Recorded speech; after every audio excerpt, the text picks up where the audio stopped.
आमचे भाऊ श्रीधर साळवी, सन्माननीय बंधू नरेश जाधव, सन्माननीय बंधू बर्वे साहेब, संजय भाऊ, कांबळे बाबा, प्रकाश दादा, चिरणकर ताई, इकडे मोरे आणि मोहिते, या सर्वांना, तसेच आज उपस्थित असलेले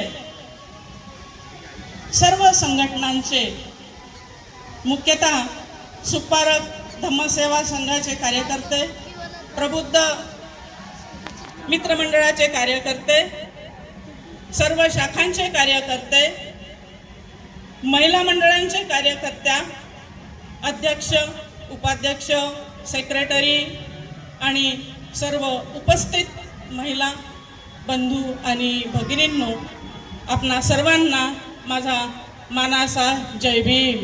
जय भीम. जय भीम.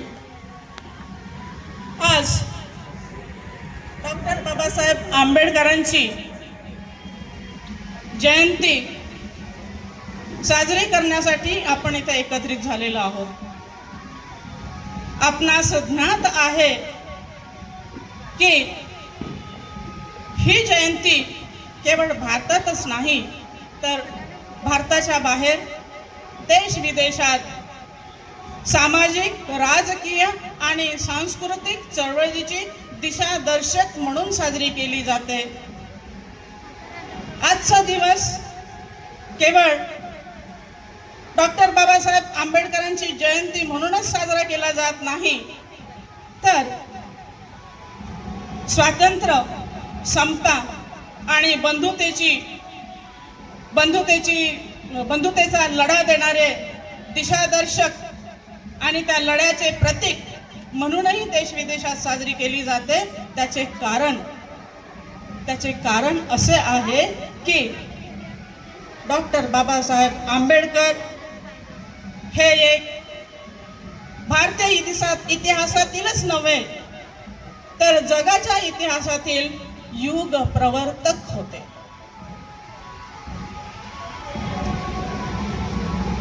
आज भारतीयांना त्यांची पूर्ती ओळख झालेली नाही, परंतु देश विदेशात त्यांची कीर्ती, त्यांच्या विचारांची उंची ही दैदिप्यमान झाली आहे, हे आम्ही नाकारू शकत नाही. डॉक्टर बाबासाहेब आंबेडकर हे केवळ 7 कोटी अस्पृश्यांचे दैवत नव्हते, 7 कोटी अस्पृश्यांचे उद्धारकर्ते नव्हते, तर ते 25 कोटी, म्हणजे तेव्हाची जनगणना आहे, 25 कोटी स्पृश्यांचे सुद्धा कैवारी होते, उद्धार करते होते. कारण भारताच्या राजकीय, सामाजिक आणि आर्थिक जडणघडणीत अतिशय छळ, मानहानी, अपमान, जखमा, असत्य आणि ढोंग यांचा निकराने त्यांनी लढा दिला आणि त्या लढ्यातून सामाजिक क्रांती घडवण्यासाठी मंत्र दिला. असा तो धीर गंभीर धैर्याचा, वज्रकठोर छातीचा, कुसुम कोमल हृदयाचा एकमेव असा नेता भारतात होऊन गेला, त्याचेच नाव डॉक्टर बाबासाहेब आंबेडकर होय.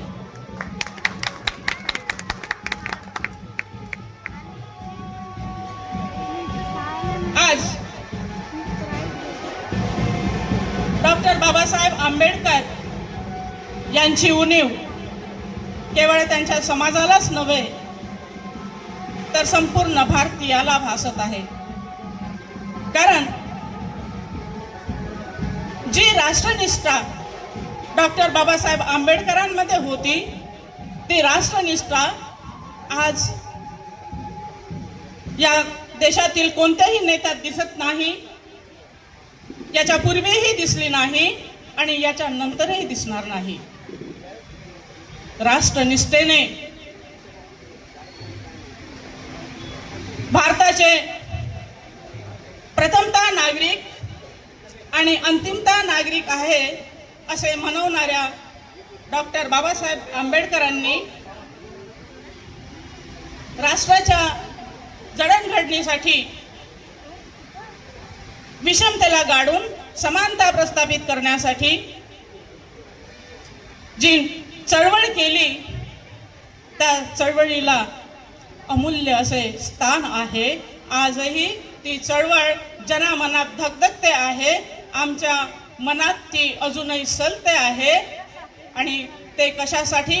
तर डॉक्टर बाबासाहेब आंबेडकरांनी आम्हाला जो मंत्र दिला, आम्हाला जो जयघोष दिला, जी क्रांती करायची, परिवर्तनाची दिशा दिली, ती नवीन दिशा, नवे आयाम बाबासाहेब आंबेडकरांच्या विचारातून निर्माण झाले आणि एक आंबेडकरी युग निर्माण झाले असे म्हणणे अतिशयोक्तीपूर्ण होणार नाही.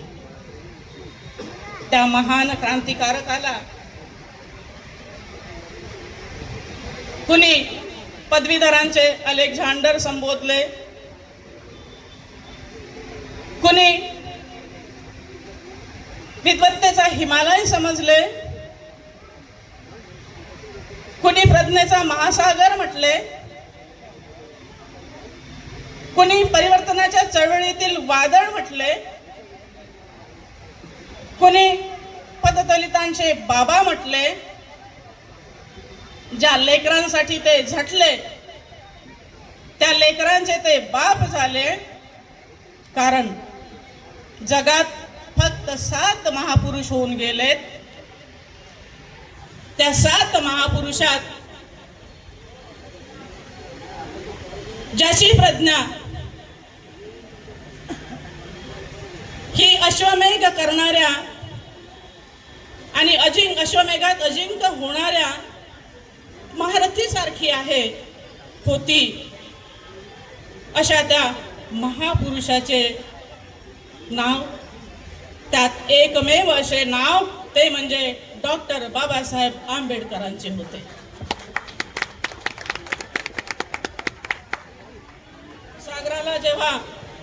सागराला जेव्हा भरती येते आणि लाटा खवळलेल्या असतात, त्या लाटा आकाशापर्यंत उंची गाठण्याचा प्रयत्न करतात, उंच उडतात. त्याप्रमाणेच डॉक्टर बाबासाहेब आंबेडकरांची उंची, त्यांच्या विचारांची कीर्ती दिवसेंदिवस वाढत आहे. गल्ली ते दिल्ली, देश ते विदेश अशी 2 महिने ज्या व्यक्तीची जयंती साजरी केली जाते, ते एकमेव असे आमचे डॉक्टर बाबासाहेब आंबेडकर होत. हे आम्हाला मान्य करावेच लागते.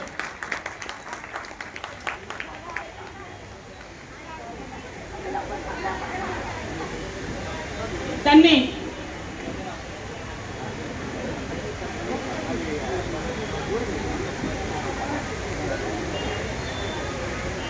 तत्व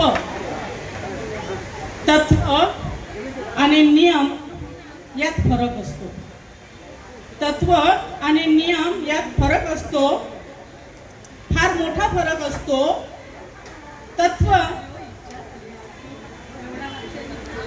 नियम जेव्हा तयार होतात तेव्हा माणूस गुलाम होतो आणि तत्व जेव्हा तयार होतात तेव्हा माणूस उपासक होतो.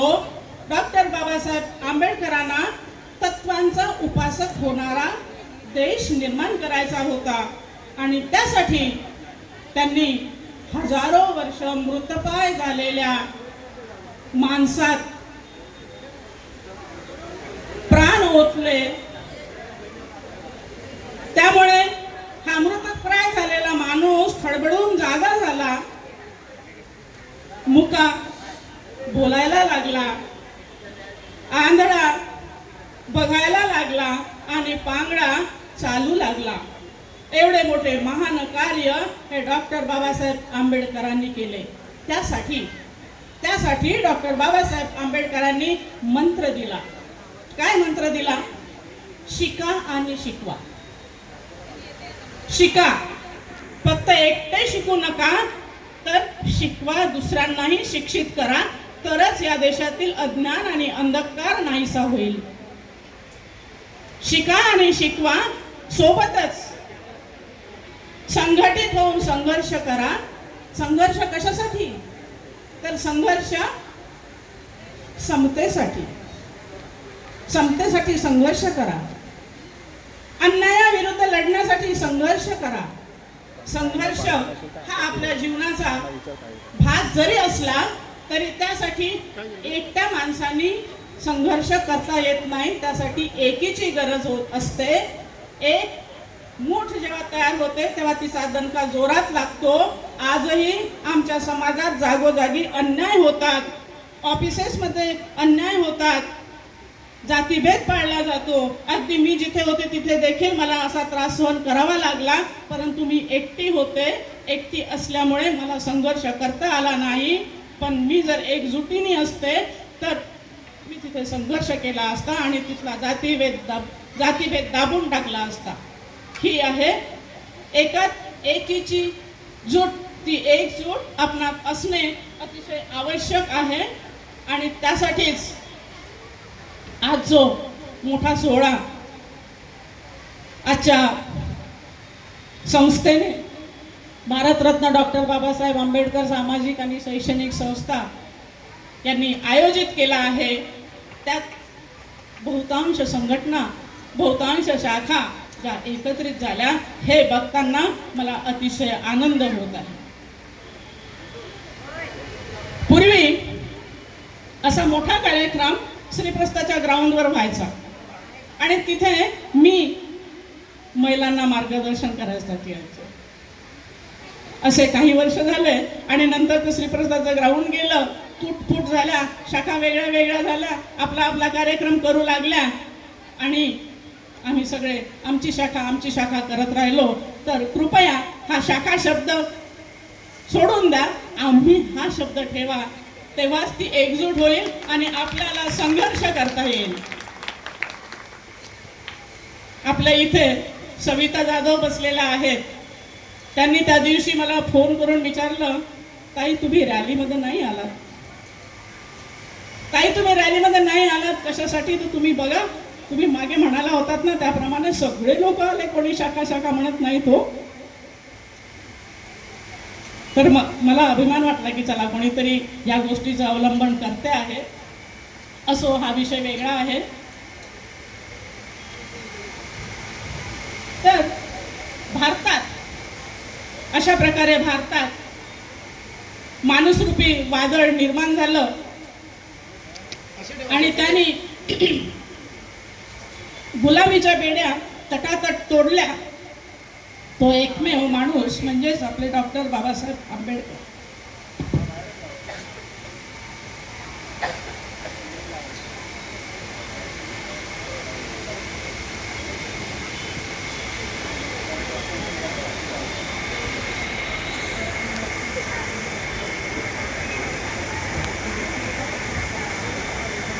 त्या अज्ञानाला, भारतातल्या अज्ञानाला गाडण्यासाठीच त्या प्रज्ञासूर्याचा जन्म झाला.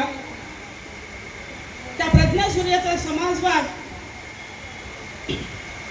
इतका प्रखर होता, इतका समावेशक होता की त्या समाजवादाला आम्ही समजू शकलो नाही. आज त्यांच्यावर जी टीका केली जाते की ते एका समाजाचे नेते होते, त्यांनी जरा निरीक्षण करावे आणि निरीक्षण करून शोधावे की खरोखर हा एका समाजाचा होता का, की बहुजन हिताय बहुजन सुखाय अशी त्यांची मनोधारणा होती. केवळ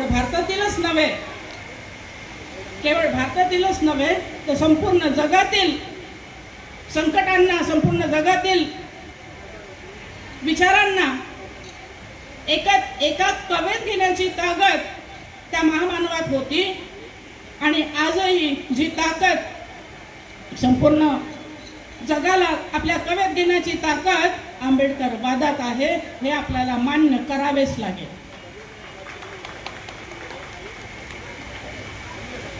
बाबासाहेबांनी या देशासाठी काय केले नाही, काय केले नाही? समता, स्वातंत्र्य आणि सगळं तर आपल्याला दिलं, लोकशाही दिली, मतदानाचा अधिकार दिला. आज जे आहोत आपण, मी इथे बोलते आहेत, सर्व समाज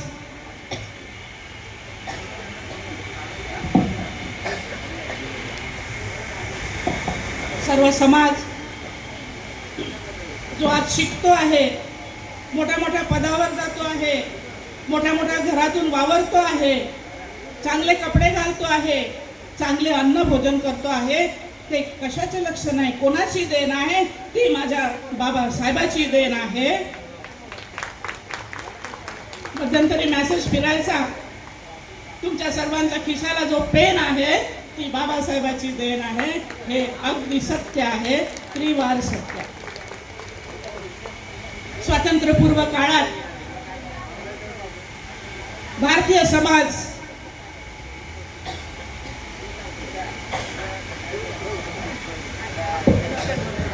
स्वातंत्र्यपूर्व काळात भारतीय समाज हा विविध धर्मांनी, विविध जातींनी, विविध भाषांनी, विविध प्रांतांनी विभागलेला होता.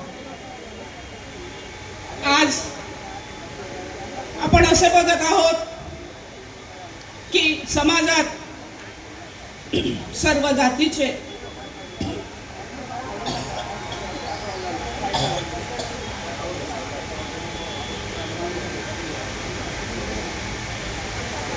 समाजाचे, जातीचे आणि धर्माचे लोक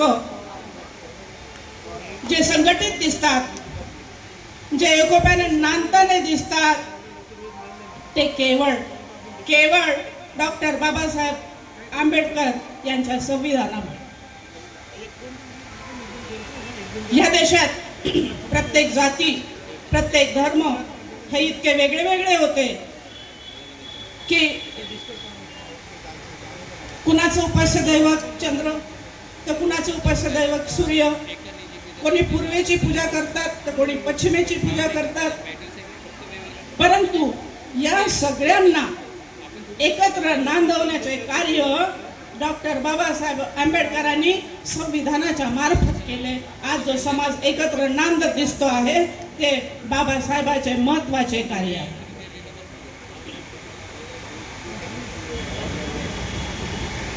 म्हणून असे म्हणता येईल की आज जो भारतीयांचा सर्वश्रेष्ठ ग्रंथ आहे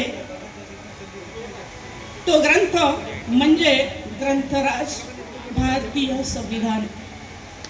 कारण या भारतीय संविधानाने जगण्याची पद्धत शिकवली, भारतीय समाजाला सांस्कृतिक मूल्य प्राप्त करून दिले, लोकशाही प्राप्त करून दिली, भारतीय समाजाला स्वातंत्र्य, समता आणि बंधुत्व या त्रिसूत्रीतून एकत्र बांधले.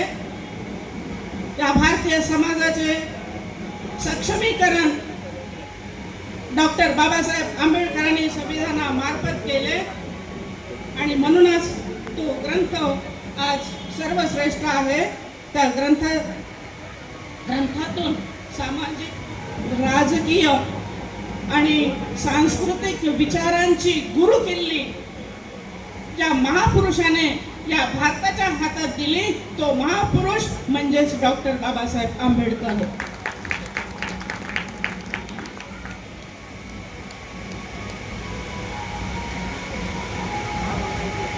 डॉक्टर बाबासाहेब आंबेडकरांनी आमच्या हाती मूलभूत अधिकाराचा खजिना दिला. खजिना से त्यांनी त्यांच्या विचाराची देणगी न्याय,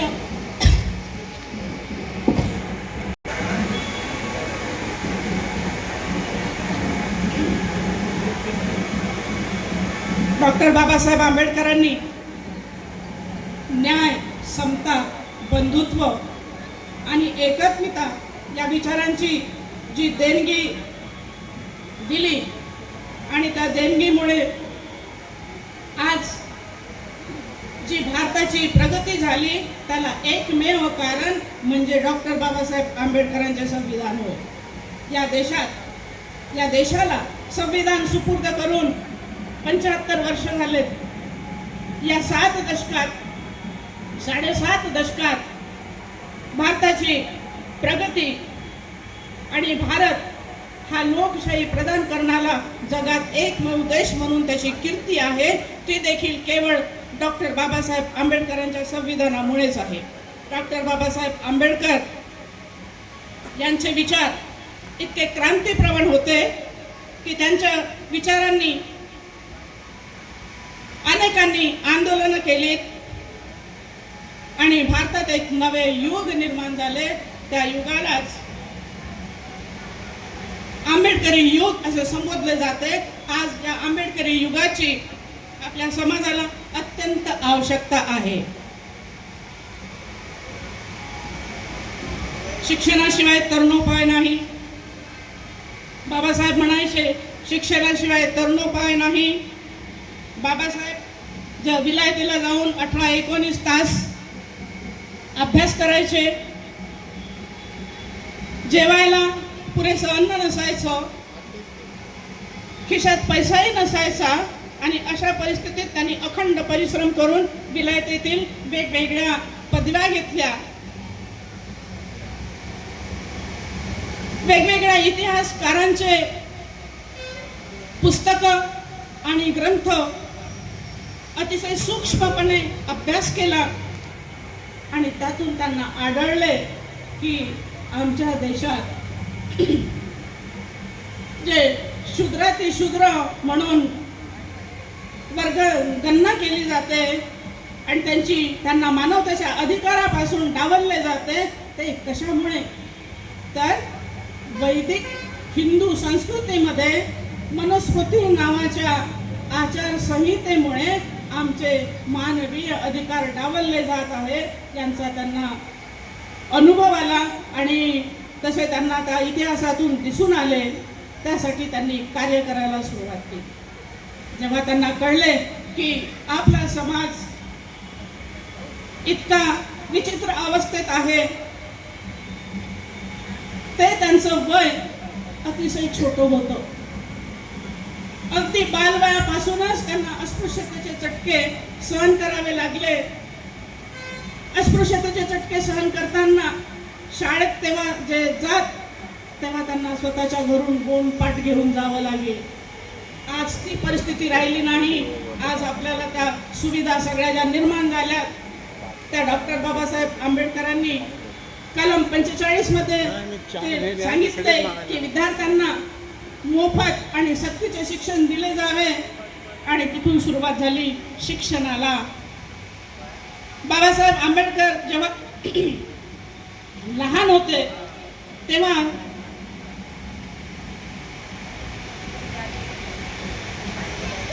एका पाणवठ्यावर, स्पृश्यांच्या पाणवठ्यावर चुकून पाणी प्याले आणि पाणी पिताना सापडले तर स्पृश्य लोकांनी त्यांना जनावरासारखे झोडपून काढले. जेव्हा ते त्यांच्या आईबरोबर बाजारात जायचे कपडे घ्यायला, कपडे हे लांबून पसंत करायचे आणि जो कपडा पसंत केला तो कपडा त्यांच्या अंगावर तो दुकानदार टाकायचा. गाडीवानाची गोष्ट आपल्याला माहीतच आहे. गाडीत बसू दिलं नाही. पाण्याने व्याकुळ झालेली मुलं कशी कशी घरी पोचली. अशा अनेक घटना त्यांच्या जीवनात बालपणात घडल्या. तारुण्यातही अगदी ऑफिसेसमध्ये जेव्हा ते नोकरी करू लागले तेव्हा त्यांच्या अंगावर फाईल फेकल्या जायच्या. ती परिस्थिती आज राहिली नाही. बाबासाहेबांनी जो छळ, जो तिरस्कार, जी जातीयता जी अवहेलना सहन केली तशी अवहेलना आज आपल्या वाट्याला आलेली नाही. बाबासाहेबांनी सगळं दुःख स्वतःवर घेतले आणि आज आपण बऱ्यापैकी सुस्थितीत आलो आहोत. या सगळ्यातील मूळ जाती प्रथेच्या व्यवस्थेमध्ये होते आणि ही जाती प्रथा ही तेव्हाच्या अर्थव्यवस्थेप्रमाणे श्रम विभाजनाप्रमाणे होती, परंतु ती उतरंडीतून निर्माण झाली. ती उतरंड फक्त छोट्या लोकांसाठी वरची होती आणि बाकीचे सगळे खाली म्हणजे पददलित होते. त्या पददलितांसाठी शिक्षणाची सोय करणे आवश्यक आहे असे बाबासाहेबांचे धोरण होते. त्यासाठीच त्यांनी पीपल्स एज्युकेशन सोसायटी तसेच औरंगाबाद येथे मुलींची शाळा काढली, मिलिंद महाविद्यालय. त्यांच्या क्रांतिकारक विचारांनी प्रभावित होऊन जाईबाई चौधरी यांनी 1924 साली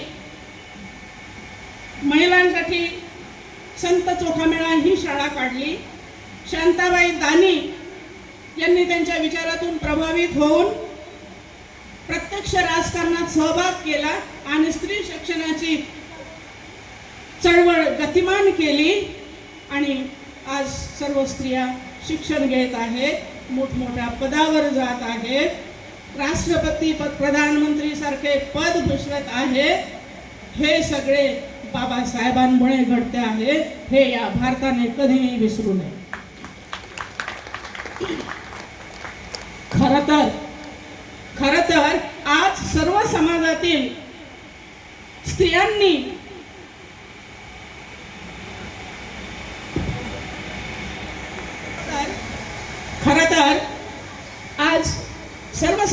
स्त्रियांनी प्रातःसमयी उठल्याबरोबर डॉक्टर बाबासाहेबांचे नाव घेऊन नमन करायला पाहिजे. एवढी त्यांची विद्वत्ता, एवढे त्यांचे कार्य थोर आहेत. डॉक्टर बाबासाहेब आंबेडकर अर्थतज्ञ होते. सर्वप्रथम ते अर्थशास्त्राचे विद्यार्थी होते आणि नंतर ते अर्थशास्त्राचे प्राध्यापकही झाले. तत्कालीन हिंदू अर्थव्यवस्था जी उतरंडीवर रचलेली होती, त्या उतरंडीतून बाहेर काढण्यासाठी डॉक्टर बाबासाहेब आंबेडकरांनी घटनेमध्ये, जेव्हा त्यांच्याकडे घटनेचे कार्य आले तेव्हा त्यांनी घटनेमध्ये आरक्षणाची तरतूद केली. आरक्षणाची तरतूद करताना इतरांना आरक्षणाची गरज इतक्या प्रभावीपणे त्यांनी समजावून सांगितली की कुणीही आरक्षणाला विरोध करू शकले नाही. त्यामुळे मानवी इतिहासातील जगात एक प्रचंड चमत्कार घडून आला. मानवी इतिहासाच्या जगात एक प्रचंड चमत्कार घडून आला. एक हीन दीन समजला जाणारा समाज, एक दलित गात्र समाज, ज्याला मानवी अधिकारापासून दूर ठेवले गेले होते हजारो वर्ष, त्या समाजाने अवघ्या 50 वर्षात देशात मोठी प्रगती केली आणि आंतरराष्ट्रीय क्षेत्रावरही कार्य करण्यासाठी कंबर कसली. हे सगळे कार्य डॉक्टर बाबासाहेब आंबेडकरांचे आहे. बाबासाहेबांचे स्वप्न होते की बहुजन समाज हा श्रीमंत व्हावा, मोठा व्हावा, त्यांचे दारिद्र्य संपून जावे, त्यांच्यात सक्षमता यावी, ते शिक्षित व्हावे आणि त्यासाठी त्यांनी सहकाराच्या चळवळीचा पुरस्कार केला. ही सहकाराची संकल्पना मराठा समाजातील धुरींदरांनी अवलंबली, आत्मसात केली. आमचा समाज मात्र या कोऑपरेटिव्ह चळवळीच्या संकल्पनेपासून बराच दूर राहिला. दुसरी महत्त्वाची गोष्ट म्हणजे डॉक्टर बाबासाहेब आंबेडकरांचे विचार हे राष्ट्र निर्माण करण्याचा झरा होते, धबधबा होते. त्यांच्या मते घराघरात उद्योजक निर्माण व्हावे. त्यांचं मत असं होतं की घराघरात उद्योजक निर्माण झाले पाहिजे, तरच या देशातील अज्ञान आणि अंधकार दूर होईल, या देशातील दारिद्र्य दूर होईल, तरच या देशातील संपन्नता पुन्हा जशी पूर्वी सम्राट अशोकाच्या काळात होईल, सोन्याचा धूर निघत होता तशी होईल. ही संकल्पना देखील जपानांनी आत्मसात केली, जपानांनी प्रत्यक्षात आणली आणि तो चिमुकला देश प्रचंड मोठा झाला, प्रचंड प्रगतीपथावर गेला आणि आम्ही मात्र जेथे आहोत तेथेच आहोत. जपानसारख्या देशाने बाबासाहेबांची दुसरी संकल्पना देखील आत्मसात केली, ती म्हणजे उत्पादक आणि ग्राहक यांच्यामध्ये एजंट नकोत. उत्पादक आणि ग्राहक यांच्यात एजंट असल्यामुळे जनतेची पिळवणूक होते, जनता गरीब होते, गरीब गरीबच राहतो, श्रीमंत श्रीमंतच होतो. ही संकल्पना डॉक्टर बाबासाहेब आंबेडकरांची होती. ही संकल्पना देखील जपानी अर्थतज्ञांनी त्यांच्या संविधानात कायदे करून एजंटगिरी नाहीशी केली आणि आज आपला देश गरीबच राहिला. आपण मात्र बाबासाहेबांच्या विचारांची पायमल्ली केली. आज बाबासाहेबांच्या विचारांची अशी पायमल्ली झाली नसली तर भारताचा इतिहास काही वेगळाच असता, हे आपल्या सर्वांना मान्य करावेच लागेल.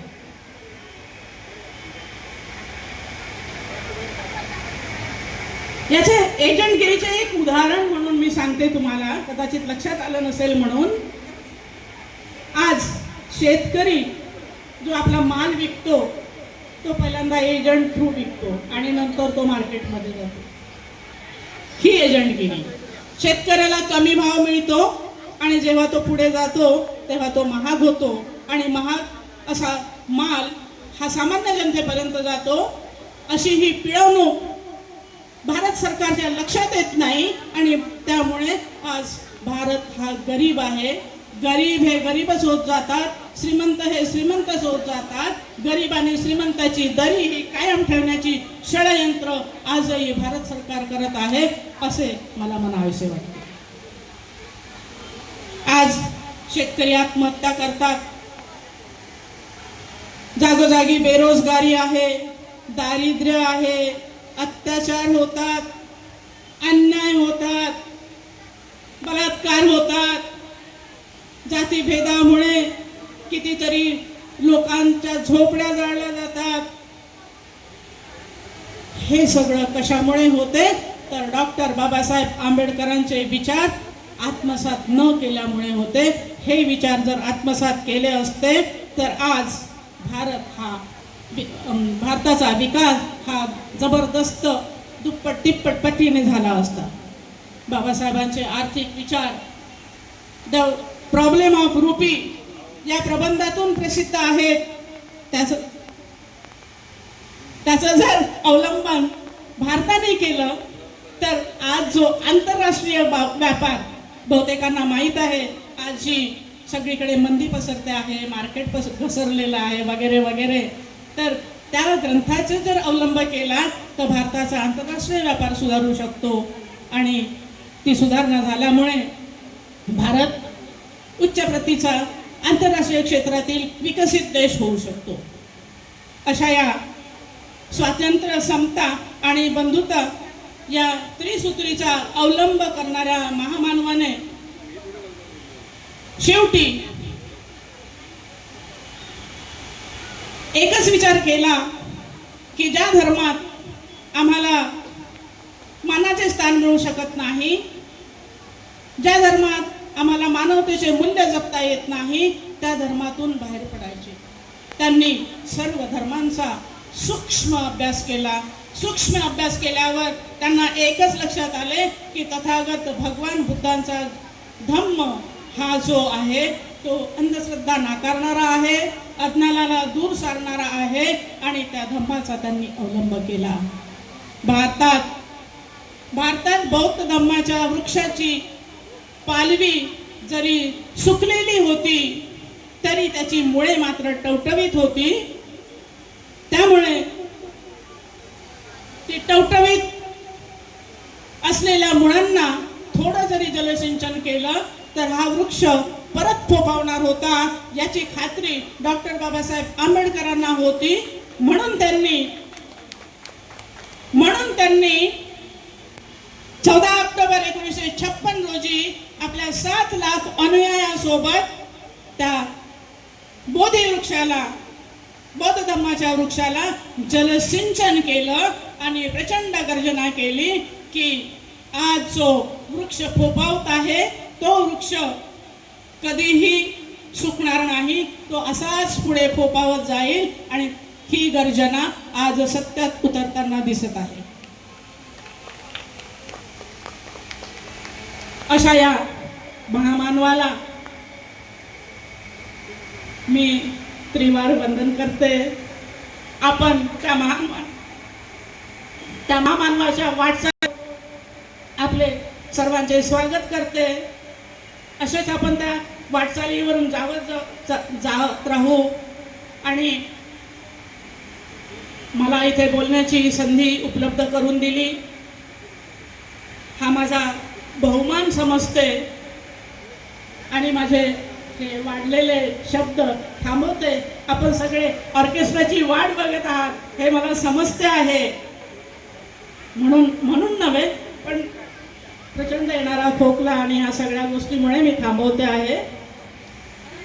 सगळ्यांना परत एकदा मानाचा जय भीम. धन्यवाद.